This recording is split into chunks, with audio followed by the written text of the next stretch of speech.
Maya Singh had learned to move through the world differently than most people. Born with a clubfoot that doctors said would never fully heal, she had spent her childhood watching other children run while she walked with a pronounced limp. But Maya possessed something far more valuable than perfect legs. She had an unbreakable spirit and hands that could make magic happen with fruit. Every morning at 5, Maya would wake in her tiny one-room apartment above the old bakery on Nehru Street. The walls were thin, and she could hear Mrs. Sharma downstairs kneading dough for the day's bread.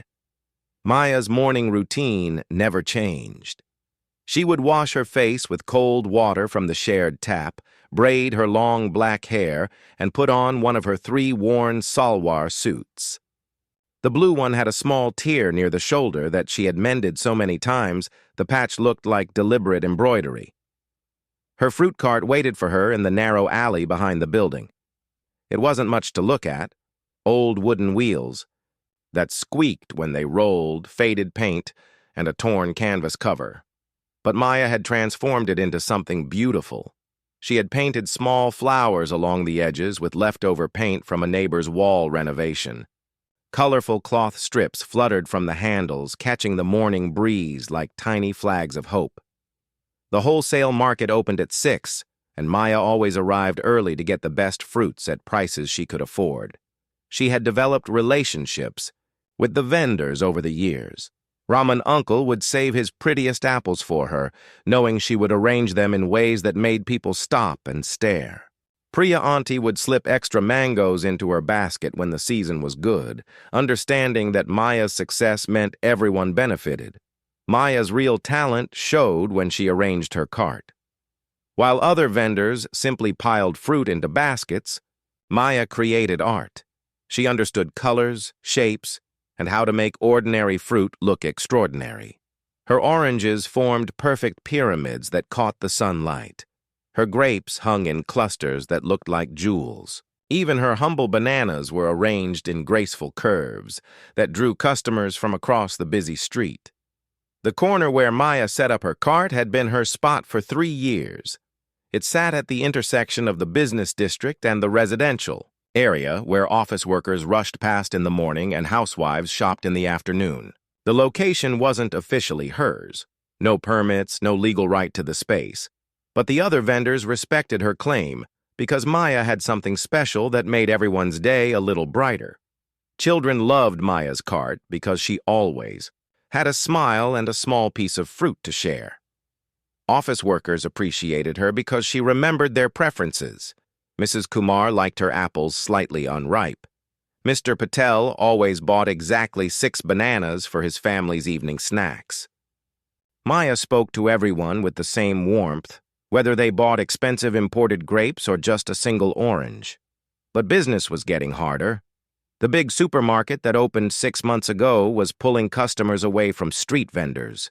Their air-conditioned aisles and fancy packaging made Maya's simple cart look shabby in comparison. Some days, Maya barely earned enough to pay for the next day's fruit, let alone save money for rent or unexpected expenses. Maya never complained about her difficult life, but she did dream. Late at night, when the street grew quiet and she was alone with her thoughts, she would imagine a different life. Maybe she could own a real fruit shop with proper shelves and a cash register. Maybe she could hire other women like herself, giving them hope and work. Maybe someday her limp wouldn't be the first thing people noticed about her. Her neighbor, Geeta, often told Maya she should find a husband who would take care of her. "You're 26 already," Geeta would say while hanging laundry on the shared rooftop. "Your disability makes things harder, but you're still pretty. Some kind man would be lucky to have you."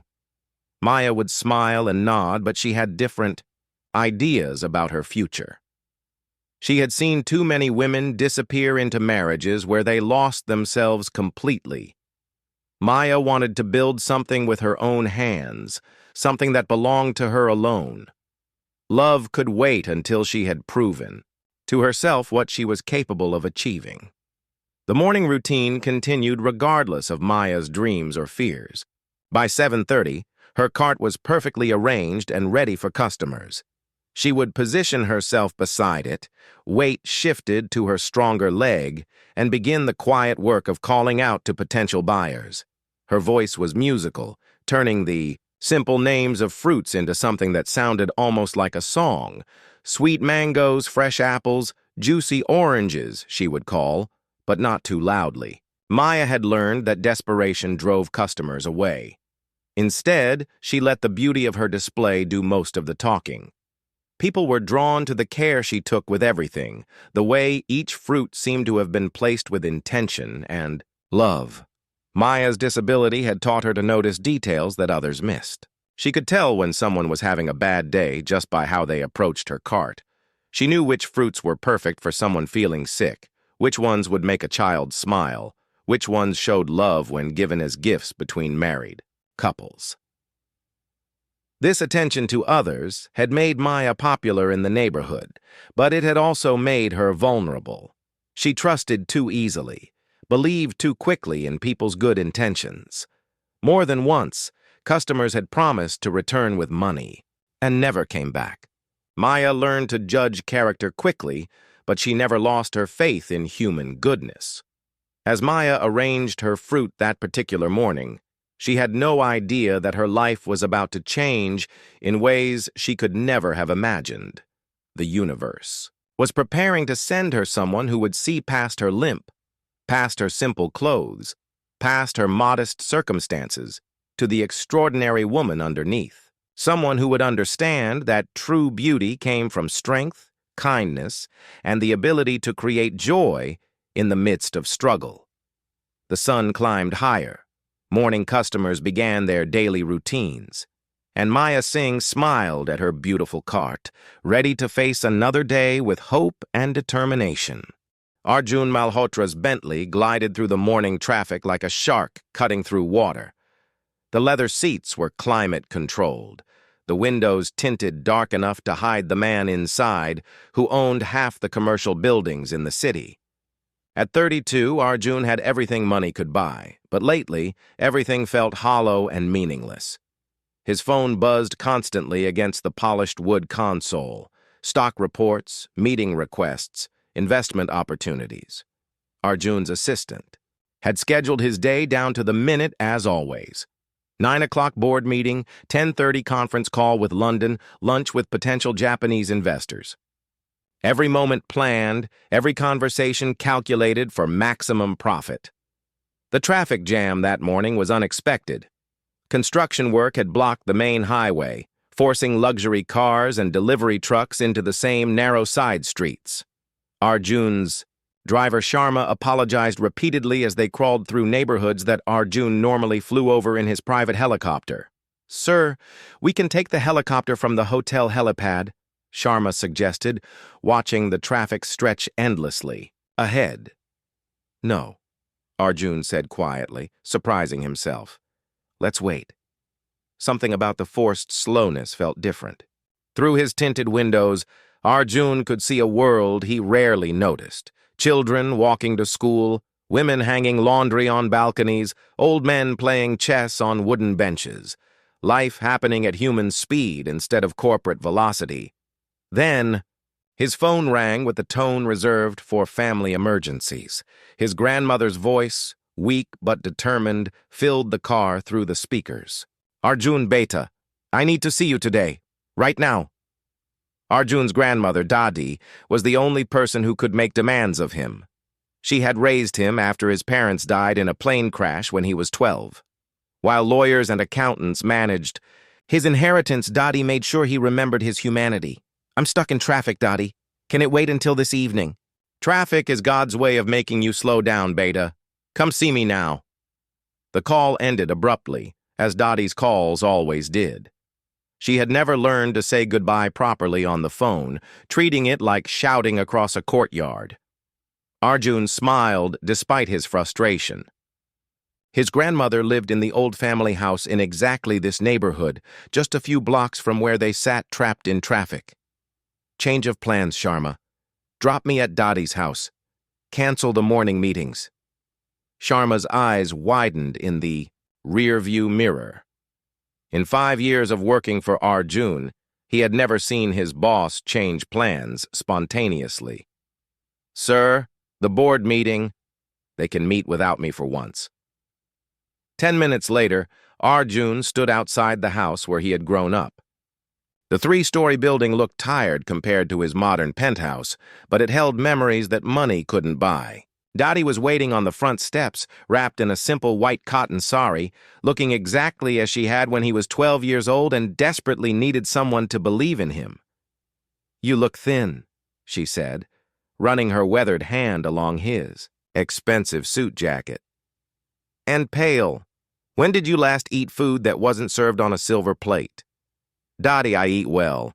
I have a personal chef who—" "Food made with love tastes different than food made for money," she interrupted. "Come inside. I made your favorite aloo parathas." The house smelled like cardamom and old books. Dottie's kitchen hadn't changed in 20 years. The same gas stove. The same spice jars lined up like soldiers. The same wooden table where Arjun had done his homework while she cooked dinner. She moved slowly now, her arthritis making simple tasks difficult, but she refused help from the servants Arjun had tried to hire.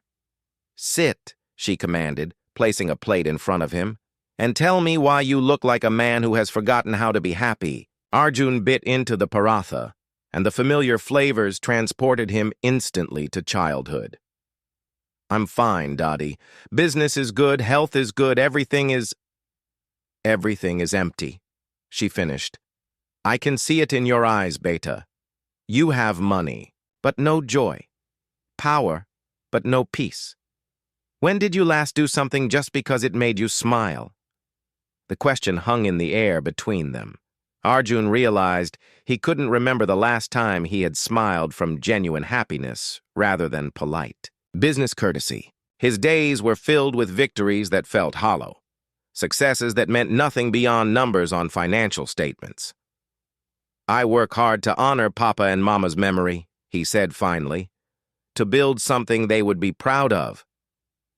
"Your parents wanted you to be happy, not just rich," Dottie replied. "They wanted you to find love, have children, create a family. Instead, you live alone in that glass tower, surrounded by people who only care about your money." After breakfast, Dottie insisted. They walked to the temple together. It was something they had done every weekend when Arjun was young, but he hadn't been to temple in months. His bodyguards would have had heart attacks if they knew he was walking through crowded streets without security, but Dottie had dismissed his concerns with a wave of her hand. "God protects better than any bodyguard," she had said. They walked slowly, to accommodate Dottie's age and Arjun's unfamiliarity with moving at human pace. The neighborhood was fully awake now, shops opening, school children running past, vendors calling out their wares. Arjun found himself noticing details he had forgotten existed. The way morning light caught dust motes dancing in doorways. The sound of bangles on women's wrists as they bargained with shopkeepers. The mixture of spices and flowers and life that created the unique scent of an Indian street. "You see that fruit vendor?" Dottie pointed ahead with her walking stick. "Every day for 3 years, I watch her arrange her cart like she's creating art.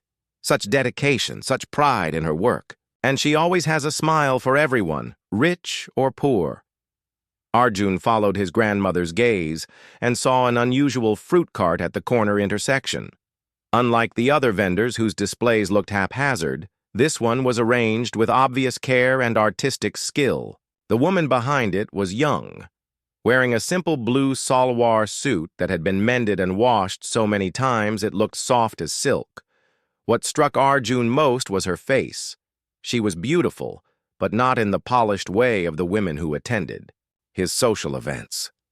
Her beauty came from something deeper, from kindness in her eyes, from the genuine smile she gave each customer, from the dignity with which she carried herself despite her obvious disability. Arjun watched as a small boy approached the cart with a few coins clutched in his dirty palm. The fruit vendor knelt down to his level, spoke to him gently, and selected the finest apple from her display. She polished it on her dupatta before handing it to him, and the child's face lit up like she had given him a treasure. "Her name is Maya," Dottie said softly. "She reminds me of your mother. The same spirit, the same strength."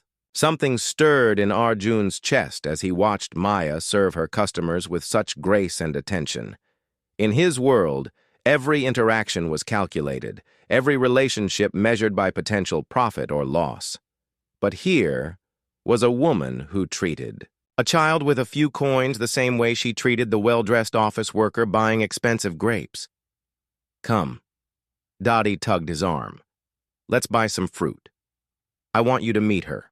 Maya was arranging a fresh display of mangoes when she noticed the elderly woman in a white sari approaching her cart. The woman moved slowly but with dignity, supported by a walking stick and accompanied by a tall man in an expensive suit. Maya had seen many wealthy people over the years, but something about this man was different. He wasn't looking at his phone or acting impatient like most rich customers. Instead, he was watching her with curious, attentive eyes. "Namaste, Auntie." Maya greeted the older woman with respect, pressing her palms together. "What can I help you find today?"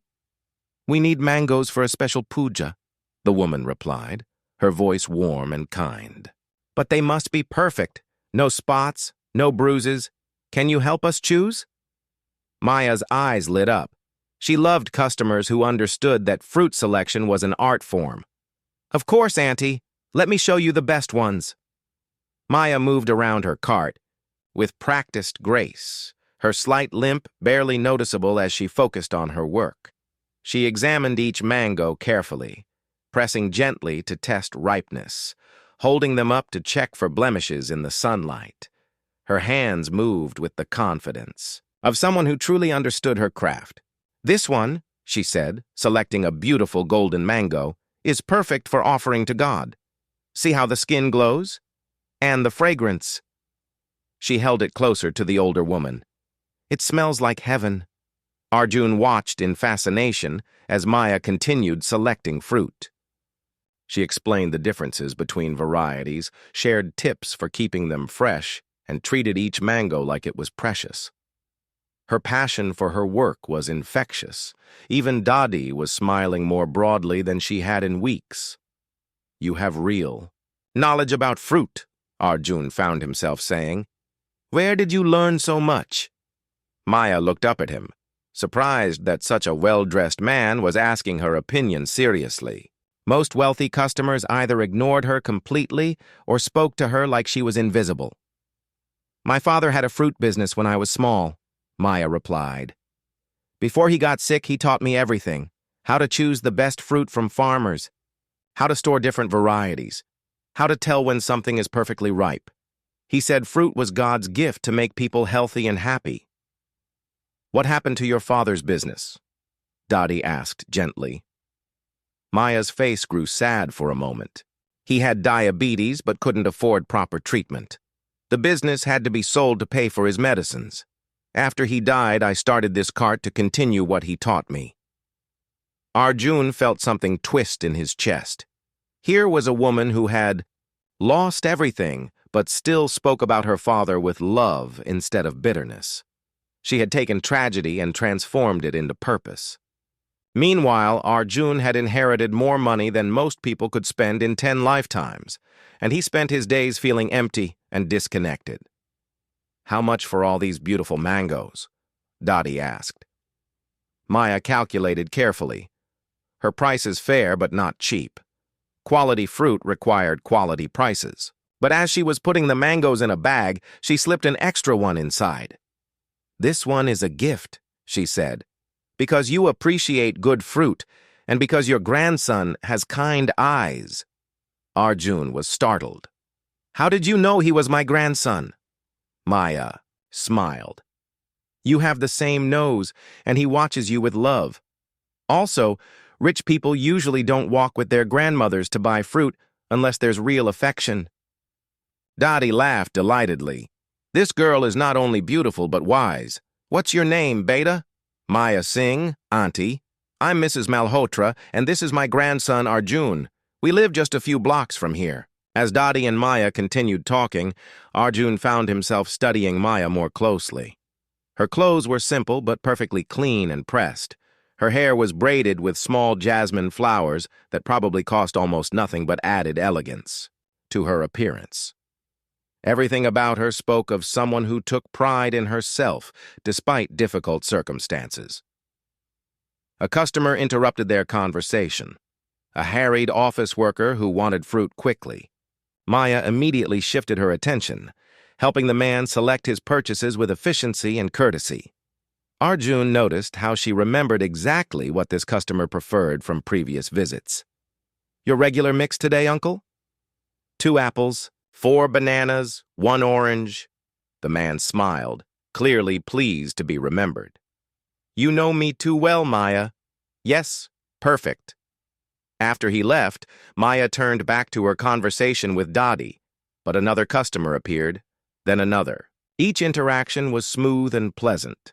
Maya knew her regular customers' preferences, offered helpful advice to newcomers, and treated everyone with the same warmth, regardless of how much they spent.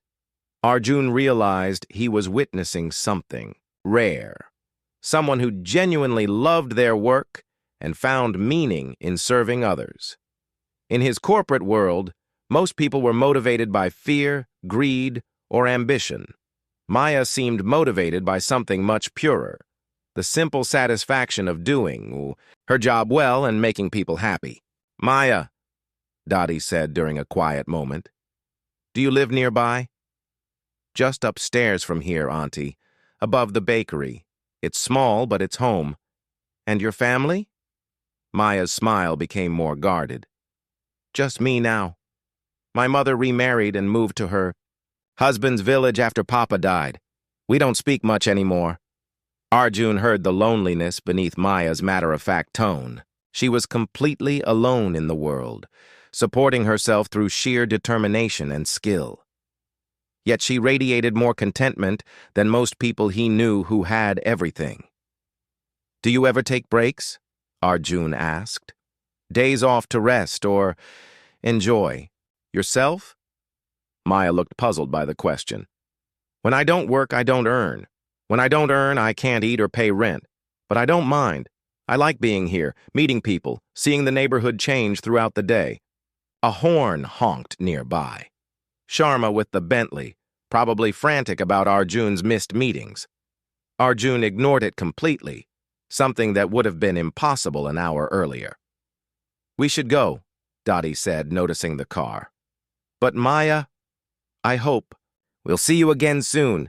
I come to temple every Tuesday morning. Perhaps we could stop by for more fruit." "I would be honored, Auntie," Maya replied sincerely. As they walked toward the waiting car, Dottie squeezed Arjun's arm. "What did you think of her?" "She seems—" Arjun struggled for words. "Real. Everything about her is genuine. Your mother was—" "Like that?" Dottie said softly. "Beautiful inside and outside, strong but gentle, proud but humble. Maya reminds me so much of her." Arjun glanced back at the fruit cart. Maya was helping an elderly man select the softest bananas for his digestion. Problems taking extra time to ensure he had exactly what he needed. Her patience and care were evident in every gesture. "Dottie," Arjun said suddenly, "I want to know more about her." His grandmother smiled knowingly. "Then we'll have to buy more fruit this week, won't we?" As the Bentley pulled away from the curb, Arjun found himself thinking not about missed meetings or investment opportunities, but about a young woman who had turned a simple fruit cart into something beautiful, who treated every customer like family, who had lost everything, but somehow maintained joy and dignity. For the first time in years, Arjun was looking forward to tomorrow not because of business success, but because of the possibility of seeing Maya again. Maya couldn't stop thinking about the well-dressed man who had visited her cart with his grandmother. 3 days had passed, and she found herself looking up hopefully every time a car slowed near her corner. There had been something different about Arjun, the way he had really listened when she spoke, The genuine interest in his eyes, the kindness in his voice when he asked about her father's business. Most wealthy people who bought from her cart treated her politely but distantly, like she was part of the scenery rather than a real person. Arjun had looked at her like she mattered, like her opinions and experiences were worth hearing. The memory made Maya smile even as she arranged her morning display of fresh fruit. Business was particularly slow that Thursday. The monsoon season was approaching, and people were buying less fruit, saving money for the difficult months ahead. Maya had sold only a few oranges and a small bunch of bananas by mid-morning. At this rate, she would barely earn enough to cover her wholesale costs, let alone make a profit for rent and food. Maya tried not to worry about money, but reality was hard to ignore. The building owner had already increased her rent twice this year, claiming that the area was becoming more fashionable and valuable. Maya suspected he wanted her to leave so he could rent to someone who could afford to pay more. Several other small vendors had been forced out in recent months, replaced by modern shops that catered to wealthy customers. Around 11 o'clock, Maya noticed unusual activity near her cart. A black Bentley was parked across the street, and a man in a suit was taking photographs of her corner location. Maya's heart sank. Property developers had been circling the neighborhood for months, buying up old buildings and transforming them into expensive shopping complexes. If someone was planning to develop this corner, her fruit cart would definitely have to go. The photographer finished his work and drove away, leaving Maya feeling anxious and unsettled. She tried to focus on arranging her fruit more attractively, hoping to draw customers who might help her earn enough to face whatever challenges were coming. Then she saw Mrs. Malhotra walking slowly down the street, using her walking stick but moving with obvious purpose. Maya's mood lifted immediately. The elderly woman had such warmth and dignity that being around her felt like receiving a blessing. "Namaste, Auntie," Maya called out cheerfully. "Have you come for more mangoes?" "Actually, I came to see you," Mrs. Malhotra replied, settling herself carefully on the small stool Maya kept for elderly customers. "I wanted to ask you something important." Maya felt suddenly nervous. "Of course, Auntie. What can I help you with?" "My grandson spoke about you all week," Mrs. Malhotra began, watching Maya's face carefully. "He kept asking questions about you, about your business, about your life. This is unusual for him. Arjun rarely notices people outside his work world." Iya felt her cheeks grow warm. She had been thinking about Arjun too, but it seemed impossible that someone so wealthy and sophisticated would give her a second thought. "He seems like a very nice man," Maya said carefully. "Very respectful and kind." "He is both of those things," Mrs. Malhotra agreed, "but he's also very lonely. His parents died when he was young, and since then, he's focused only on business.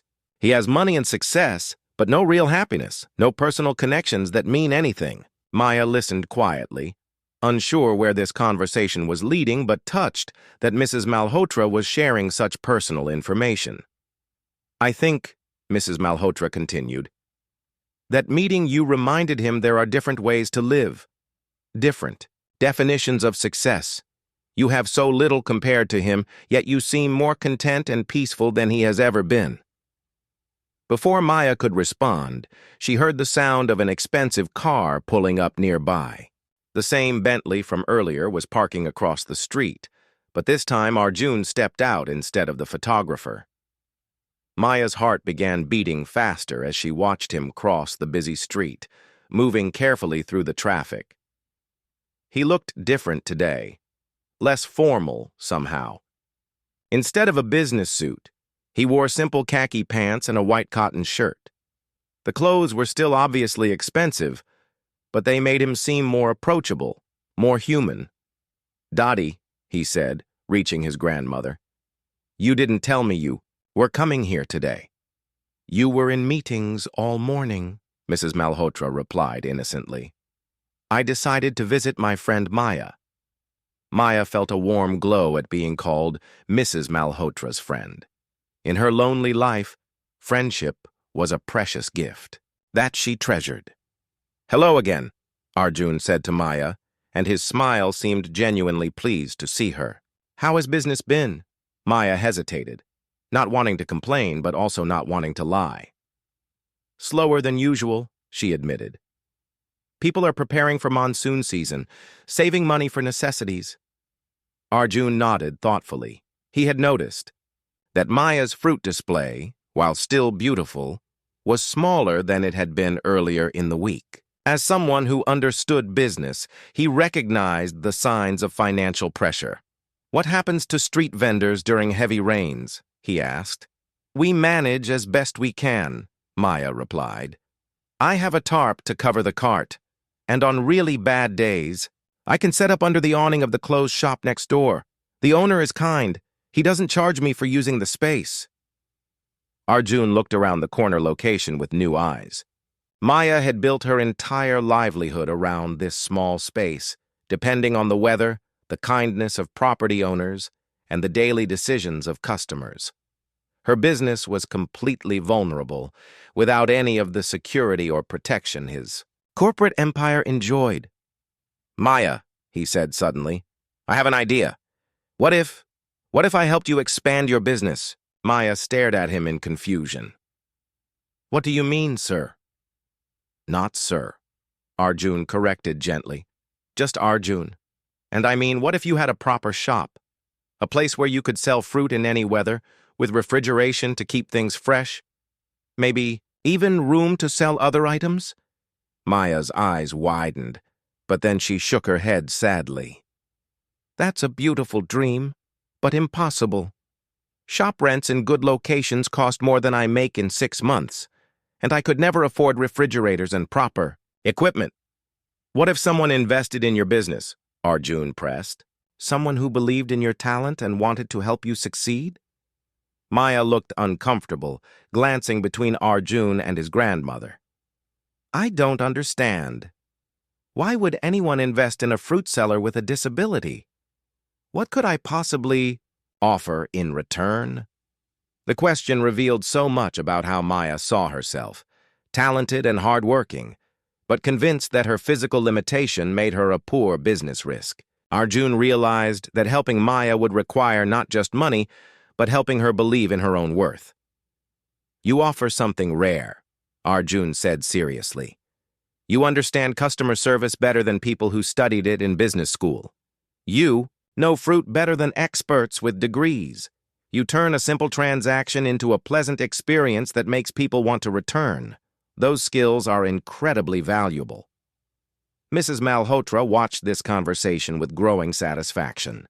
Her grandson was seeing what she had hoped he would see, that success could be measured in ways other than profit margins, that true worth wasn't determined by bank account balances. "Think about it," Arjun continued.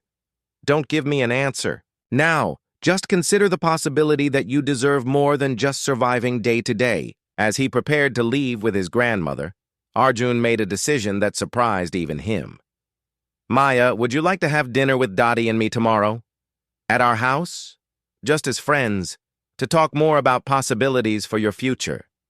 Maya's eyes filled with tears. No one had ever invited her to their home before, certainly not people as wealthy and respectable as the Malhotras. I would be honored," she whispered. Maya spent hours choosing what to wear to dinner at the Malhotra house. Her wardrobe was limited: 3 everyday salwar suits for work, 1 slightly better outfit for temple visits, and an old silk suit that had been her mother's, saved for the most special occasions. She chose the silk suit, a deep green color that brought out her eyes, and spent extra time braiding jasmine flowers into her hair. Standing before the small mirror in her room, Maya felt nervous and excited.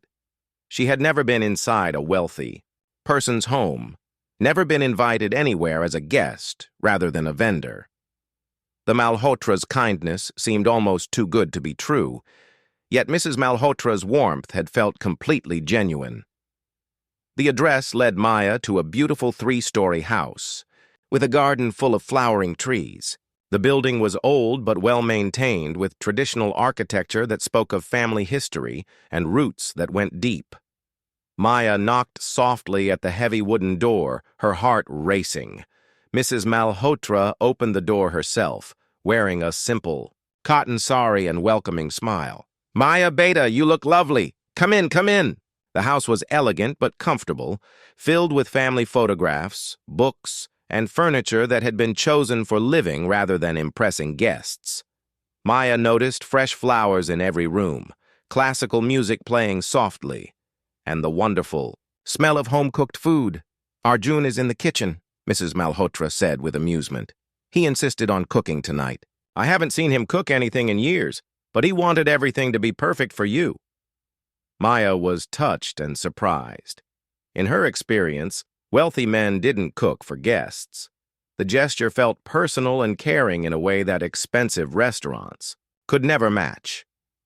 Arjun appeared in the doorway, wearing a simple kurta and looking slightly flustered. His hair was a bit messy, and there was a small stain on his shirt that suggested real involvement in food preparation. "Maya," he said, his face lighting up when he saw her. "You look beautiful. I hope you're hungry. I may have cooked too much food." Dinner was served in a cozy dining room rather than the formal dining hall Maya had expected. The table was set with simple white plates and fresh flowers, creating an atmosphere of warmth rather than intimidation. Arjun had prepared several dishes: dal, vegetable curry, fresh rotis, and rice cooked with cardamom and saffron. "This is delicious," Maya said after tasting the dal. "You're a wonderful cook. Dadi taught me when I was young," Arjun replied, looking pleased. "I'd forgotten how relaxing cooking could be. In my usual life, meals are either catered business functions or eaten alone while working." As they ate, the conversation flowed naturally. Mrs. Malhotra shared stories about the neighborhood's history, how it had changed over the decades. Maya talked about her regular customers, the seasonal changes in fruit availability, her dreams of someday traveling to see the orchards where her fruit was grown. Arjun found himself fascinated by Maya's perspective on business. She understood supply chains, customer relationships, and quality control through practical experience rather than theoretical study. Her insights were often more accurate than those of his MBA-educated executives. "Maya," Mrs. Malhotra said during dessert, "Arjun has been thinking about ways to help expand your fruit business. Would you like to hear his ideas?" Maya nodded, though she still felt uncertain about accepting help from people she barely knew. "First," Arjun began, "I want you to know that this would be a real business partnership, not charity. I believe your skills and knowledge could be the foundation for something much bigger than a single fruit cart." He pulled out a folder containing sketches and notes he had made over the past few days. "What if we started with a proper fruit shop in a good location? Not huge, but clean and modern, with proper refrigeration and storage. You would manage everything: purchasing, display, customer service. I would provide the initial investment and help with business setup." Maya studied the sketches with wonder. Arjun had drawn detailed plans for a small but efficient fruit shop, complete with colorful displays, comfortable seating for elderly customers, and even a small area for fresh fruit juices. "But why would you do this?" Maya asked, still struggling to understand his motivation. "You could invest your money in many things that would make more profit." Arjun exchanged a glance with his grandmother before answering. "Maya, 3 days ago, I was living a life that looked successful from the outside but felt empty inside. Meeting you reminded me that business should be about more than just making money. It should create value, help people, build something meaningful. Also," Mrs. Malhotra added with a knowing smile, "my grandson has been happier this week than I've seen him in years. You've given him something precious, a sense of purpose beyond profit." Maya felt her cheeks warm at the implication in Mrs. Malhotra's words, but she tried to focus on the business discussion. "What would you expect from me in return?" "Your expertise, your dedication, your commitment to quality," Arjun replied. Over time, as the business grows and becomes profitable, you would buy back my investment and become the sole owner. This wouldn't be me giving you something. It would be us building something together.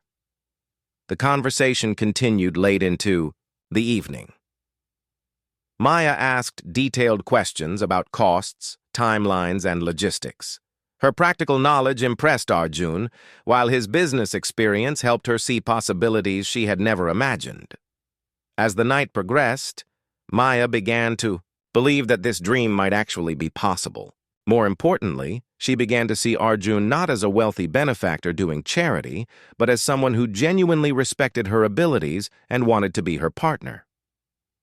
"There's something else," Arjun said, as they were clearing the dinner dishes. "I've been learning about your corner location. The property owner is planning to sell to developers who want to build a shopping complex. If you're interested, I could try to secure a space for your fruit shop in that new development." Maya's heart sank. "You mean my cart location is really going to be lost?" "Eventually, yes," Arjun said gently. "But instead of being forced out, you could be part of the new development as a legitimate business owner with a proper lease and legal protection." The idea was overwhelming. Maya had spent so many years just trying to survive day by day that planning for a bigger future felt almost impossible to comprehend. "I need time to think," Maya said finally. "This is more kindness than I ever expected to receive in my lifetime." "Take all the time you need," Mrs. Malhotra said, patting Maya's hand. "But remember, Beta, sometimes when God sends us opportunities, we shouldn't spend too much time questioning why we deserve them." As Arjun prepared to drive Maya home, she felt torn between excitement and fear. The possibility of owning a real shop, of building something permanent and secure, was beyond her wildest dreams. But accepting help from Arjun felt like stepping into a world where she didn't belong. During the car ride through the quiet evening streets, Arjun seemed to sense her internal struggle. "Maya," he said softly, "I want you to know that my interest in helping you isn't just about business." Maya's heart began beating faster, but she remained silent, waiting for him to continue. "Since I met you, I've been thinking differently about everything, about what matters, about what success really means, about what kind of life I want to live. You've shown me that happiness comes from finding meaning in your work, from treating people with kindness, from building something with your own hands." They had reached Maya's building, but neither of them moved to get out of the car. "I know we come from very different worlds," Arjun continued, "and I know you have every reason to be suspicious of my motives, but I hope you'll give me the chance to prove that my feelings for you are sincere."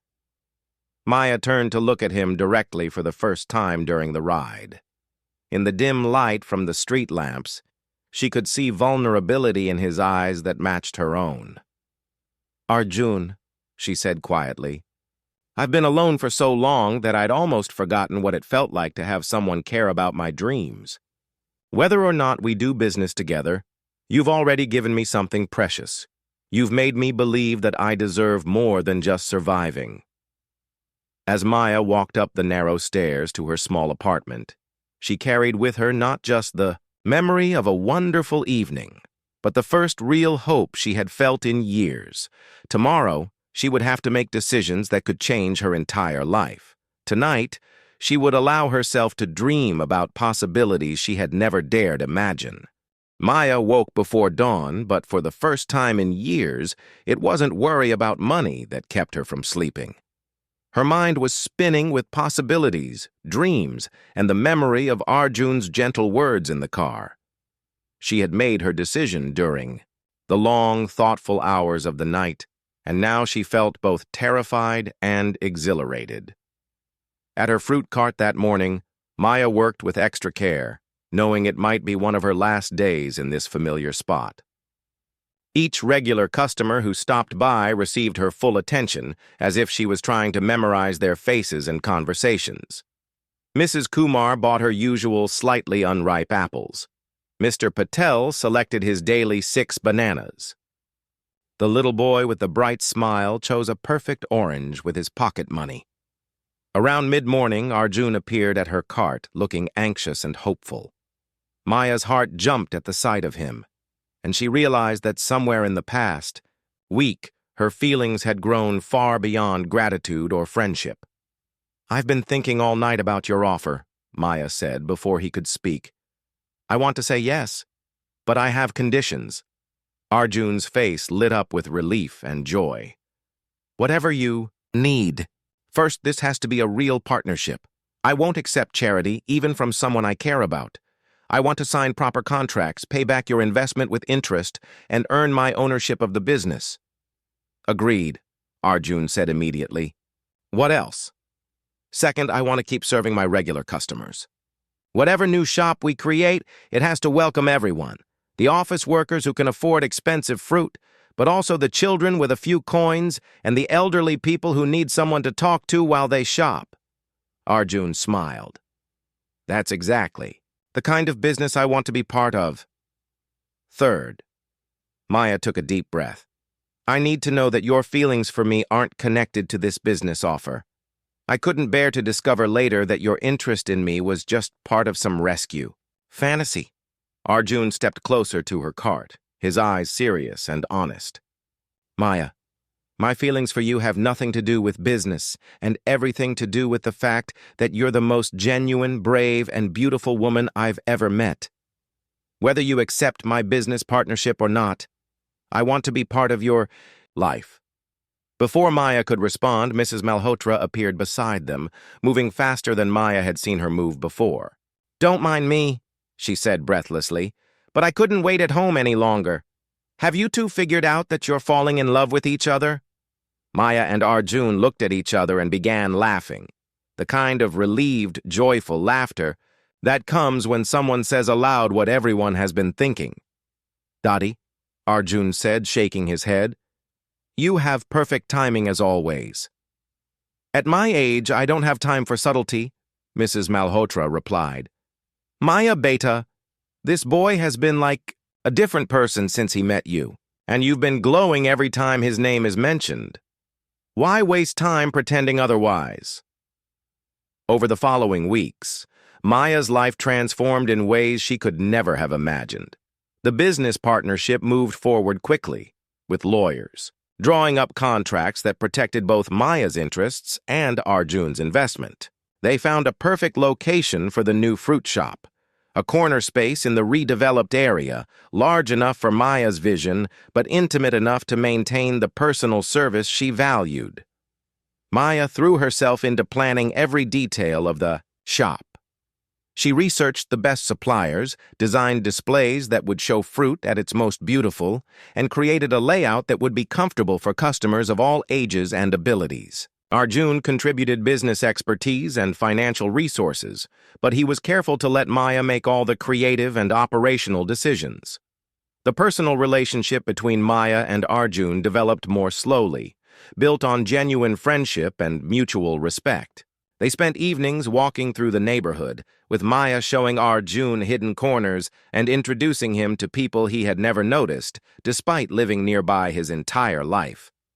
Arjun shared stories about his childhood, his fears about living, up to his parents' memory, and his growing realization that true success meant building something meaningful rather than just accumulating wealth.